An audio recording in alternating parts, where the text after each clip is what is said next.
మానవుడు పక్షిగా గాని, పశువుగా గాని, అడవి జంతువుగా గాని, మానవునిగా గాని, దేవతగా గాని ఎట్లా పుట్టినా భయపడాల్సిన పని లేదు. అయితే ఏ జన్మలో ఉన్నా కూడా అప్పటి మనసులో శివుని యందు భక్తి ఉండాలి. ఆ శివభక్తి వల్ల లభించే ఆనందాన్ని పొందాలి.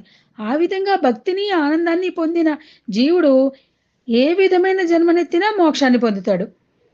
జన్మ అంటే ఒక శరీరాన్ని పొంది ఉండడం. అది ఒక పదార్థాన్ని మనం పాత్రలో పోస్తే పాత్ర శుభ్రంగా ఉంటే అందులో పెట్టిన పదార్థం మనకు ప్రయోజనాన్ని కలిగిస్తుంది.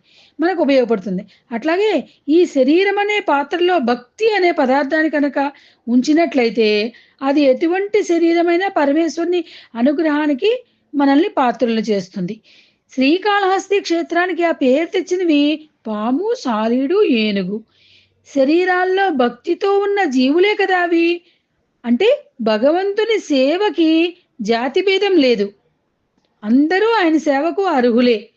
ఇదే మన మన మానవ శరీరం ధరించిన మనం తెలుసుకోవాల్సిన విషయం.